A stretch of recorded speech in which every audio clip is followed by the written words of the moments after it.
Bismillahirrahmanirrahim. Assalamualaikum warahmatullahi wabarakatuh.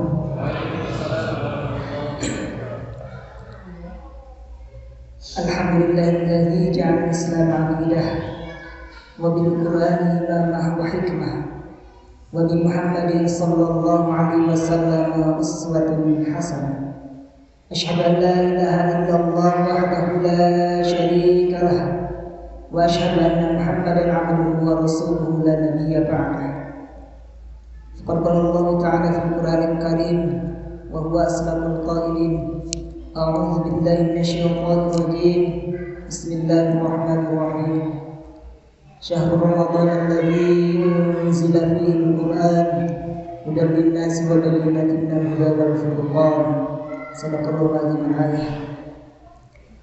Alhamdulillah, puji dan syukur marilah kita sama-sama panjatkan kepada Allah Subhanahu wa taala, yang mana alhamdulillah tidak terlepas dari kudrat dan iradah Allah Subhanahu wa taala kita semua bisa berkumpul di majlis yang insyaallah mubarakah ini ya Allah ya Rabbal alamin. Dan mudah-mudahan berkumpulnya kita di tempat ini kita termasuk orang-orang yang pandai bersyukur dan tidak termasuk orang yang kufur, yang kelak akan dibentur di alam kubur hingga badannya hancur lebur laksana nasi menjadi bubur. Salawat dan salam semoga tetap dilimpah curahkan kepada baginda alam, yakni habibana wa nabiyana wa maulana wa rasulana Muhammad sallallahu alaihi wasallam. Tak lupa kepada keluarganya, para tabi'in, itba'ut tabi'in, dan juga kita semua. Mudah-mudahan kita selalu tergolong umat yang selalu cinta pada ajarannya tamat sampai yaumil qiyamah. Ya Allah ya Rabbal alamin. Hadirin sidang salat Isya dan salat tarawih yang mudah-mudahan dirahmati oleh Allah Subhanahu wa taala. Ramadan adalah madrasah, sekolah di mana kita belajar di dalamnya, belajar tentang arti hidup dan kehidupan. Pada malam yang berbahagia ini, marilah saya akan mencoba mengajak, mari kita sama-sama lihat apa kurikulum Ramadan yang telah diajarkan kepada kita. Hadirin rahimakumullah, yang pertama, Ramadan mengajarkan kepada kita supaya menjadi umat yang sabar, ulet, dan tahan uji. Sekali lagi, Ramadan mengajarkan kepada kita supaya kita menjadi umat yang sabar, ulet, dan tahan uji. Mana buktinya? Ketika Ramadan, walaupun haus mencekik tenggorokan, walaupun lapar melilit perut, tapi kalau belum datang waktunya maghrib, stop, kita tidak mencapai atau memakan makanan, kita tidak mau meminum minuman, sabar kita menunggu waktu maghrib. Hadirin rahimakumullah, di zaman yang serba bebas, serba terbuka, persaingan sangat ketat, terkadang orang kehilangan kesabaran, pengen cepat kaya, lalu dia tidak sabar, akhirnya apa? Makan renteng, korupsi, dan lain sebagainya. Kenapa? Karena tidak sabar. Kita perhatikan di jalanan, karena tidak sabar, kendaraan yang kecil tidak tahu diri, kendaraan yang besar tidak mau ngalah, akhirnya senggol-senggolan, dempet-dempetan, dan lain sebagainya, macet di jalanan. Kenapa? Karena tidak sabar. Kita lihat antrian di mana-mana, sudah ngantri, terkadang orang tidak sabar, pengen cepet-cepet duluan. Karena apa? Jadi akhirnya desak-desakan, pengen terlebih dulu. Itu karena apa? Terjadi karena ketidaksabaran. Oleh karena itu, di bulan suci Ramadan, kita dididik oleh Ramadan supaya kita menjadi orang-orang yang sabar. Dan kita kenang Masa lalu kita dijajah oleh Belanda, kita menjadi orang yang sabar. Bahkan kita bukan cuma sabar, tapi ulet dan tahan uji. Begitu penjajahan dihilangkan di alam di Indonesia, ada yang disebut Orde Lama. Orde Lama lama-lama rusak juga, ganti pakai Orde Baru. Orde Baru lama-lama ribuh juga. Kita sabar terus. Dan kita sebagai umat, bahkan rakyat Indonesia menjadi rakyat yang insya Allah tahan uji. Ramadan itu yang pertama. Yang kedua, Ramadan mengajarkan kita supaya kita menjadi orang yang istiqomah. Istiqomah. Saya tidak akan mendefinisikan, kita coba, saya akan menceritakan sebuah kisah. Boleh saya berkisah? Nah, suatu waktu di zaman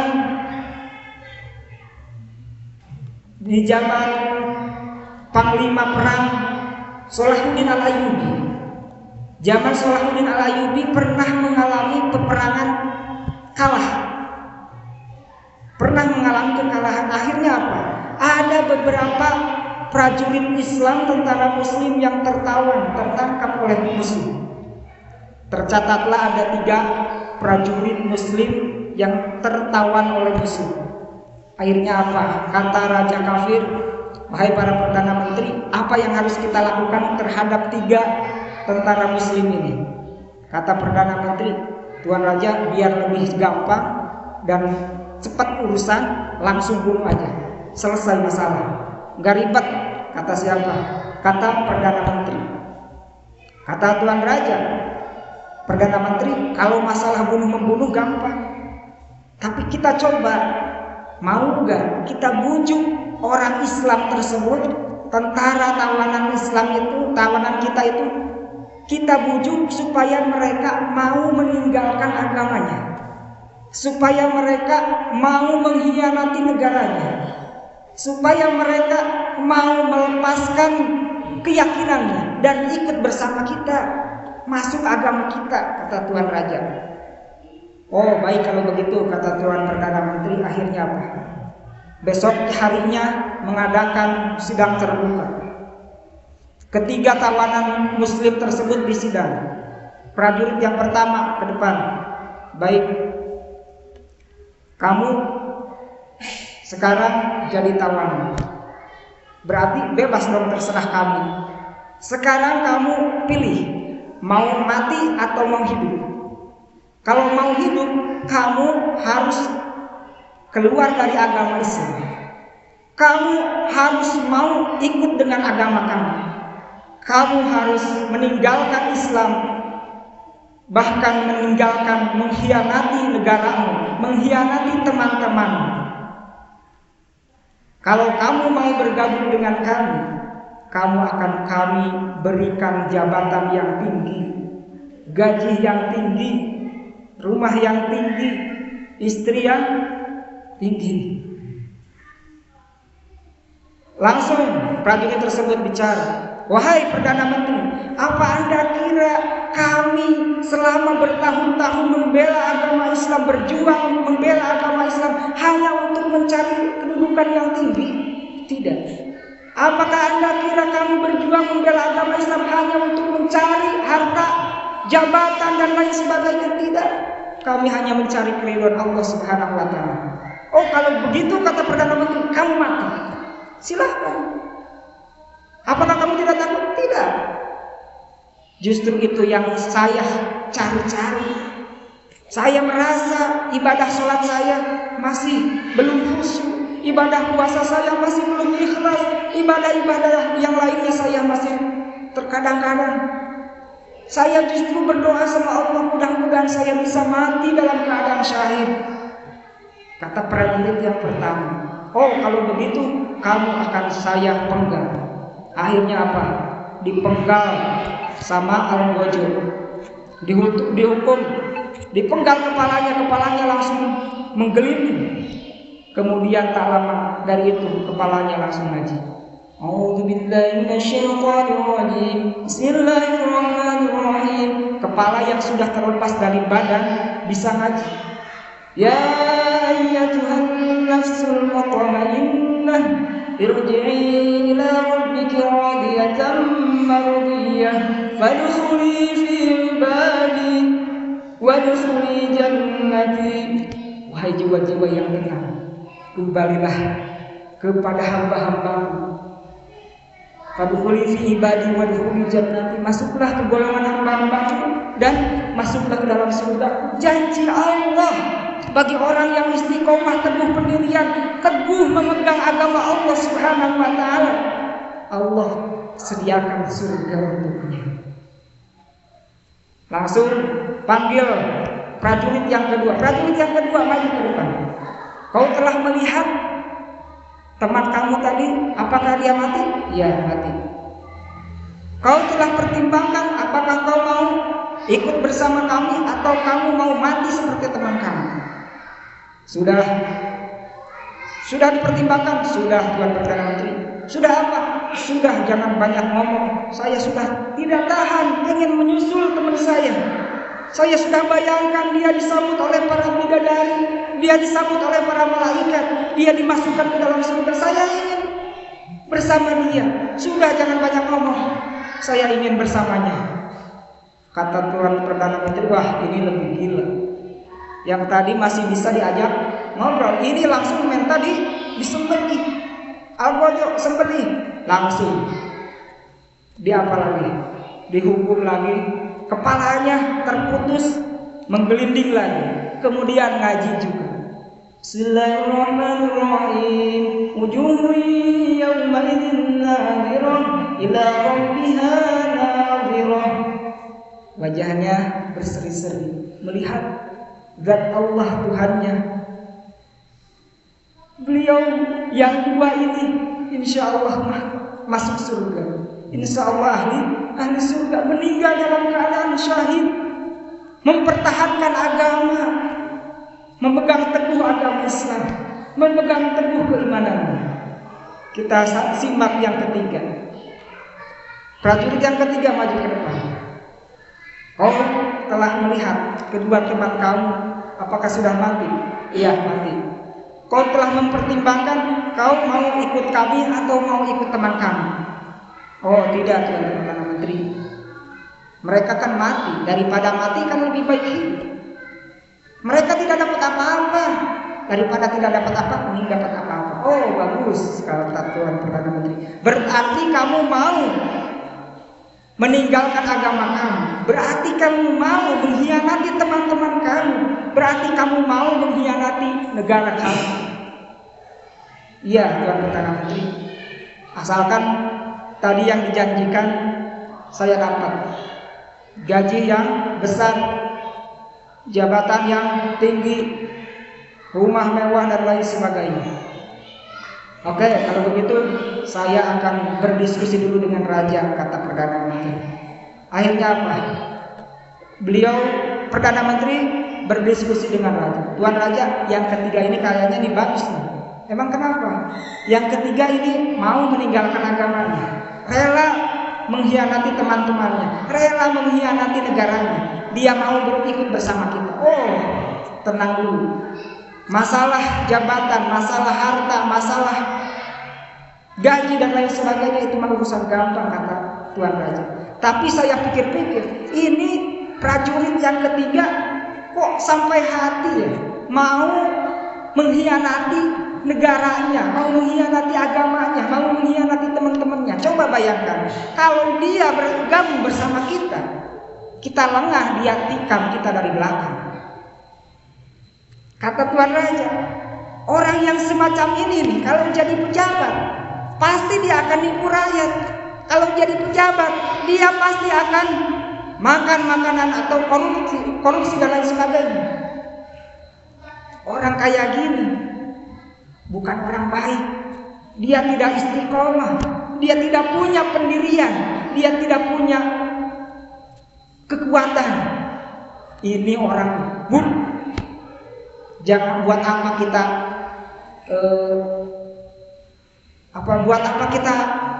pelihara benalu, nanti akan menjadi duri di kaki kita. Udah, bunuh saja. Kalau bisa, prajurit yang dua itu prajurit yang benar-benar sejati. Dia mampu memegang agamanya, dia mampu memegang janjinya, tidak mau mengkhianati teman dan lain sebagainya. Itu kalau bisa mereka dihidupkan kembali. Oh, nggak bisa Tuan Raja. Itu nggak bisa, sudah mati. Akhirnya apa?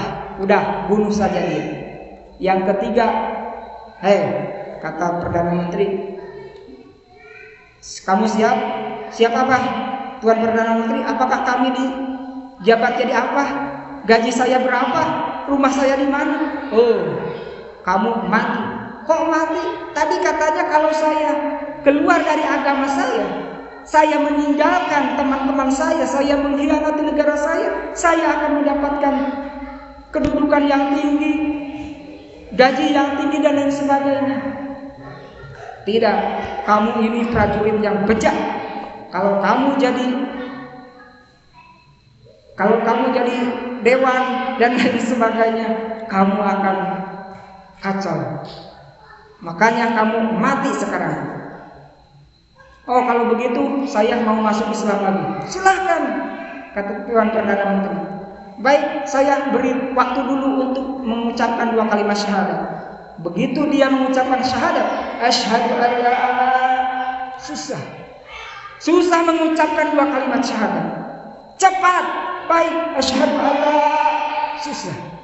Sampai 3 kali tetap tidak bisa mengucapkan 2 kalimat syahadat.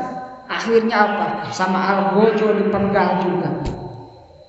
Kepalanya menggelinding, jatuh ke bawah dan ngaji juga. Kenapa? Karena dia mantan santri. Tapi ayat yang dibacanya beda. Wa dzalikal adzab wal adzabul akhiratu akbar law kanu ya'lamun.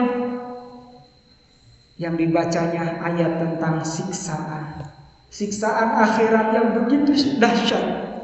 Orang ini meninggal dalam keadaan su'ul khotimah. Dia meninggal dalam keadaan kafir, terlepas dari keimanan dan keislamannya. Kenapa? Karena dia tidak istiqomah, tidak mau memegang keimanan dan keislamannya. Dia mengklaim, tidak bisa memegang tekad yang kuat. Oleh karena itu, dalam Ramadan mengajarkan kepada kita untuk selalu istiqomah. Kita dari awal Ramadan kita pergi ke masjid, hingga akhir Ramadan kita harus selalu ada ke masjid. Bahkan setelah Ramadan meninggalkan kita jangan sampai meninggalkan masjid. Karena apa? Karena ada orang yang rugi ketika di bulan Ramadan dia rajin ke masjid dan lain sebagainya. Ketika Ramadan sudah tiada, dia kembali lagi ke masjid. Jauh lagi dari masjid. Tidak pernah sholat lagi di masjid. Na'udzubillahi min dzalik. Mudah-mudahan kita semua menjadi orang-orang yang istiqomah dalam kebaikan, istiqomah dalam ibadah, istiqomah dalam memegang akidah kita, Islam dan iman kita. Amin ya Allah ya rabbal alamin. Yang ketiga, puasa atau Ramadan mengajarkan kita untuk menjadi orang yang ikhlas. Kenapa? Karena ibadah puasa merupakan ibadah yang luar biasa. Bahkan kalau kita lihat anak-anak kecil pun ketika kita bujuk untuk makan di siang hari, mereka tidak mau. Mereka kuat dengan keyakinannya ibadah puasa adalah ibadah insya Allah yang paling ikhlas. Terkadang ketika kita melaksanakan sholat, kita seperti yang khusyuk ketika ada orang lain. Kita lama ketika ada orang lain. Ketika nggak ada orang lain, sholat kita tergesa-gesa. Ketika Ramadan, ketika ibadah sahur beda. Mau ada orang, mau tidak ada orang, tetap kita ibadah sahur. Mudah-mudahan kita semua termasuk orang-orang yang ikhlas dalam ibadah. Amin ya Allah ya rabbal alamin. Usikum wa nafsi bi taqwallah. Wassalamualaikum warahmatullahi wabarakatuh.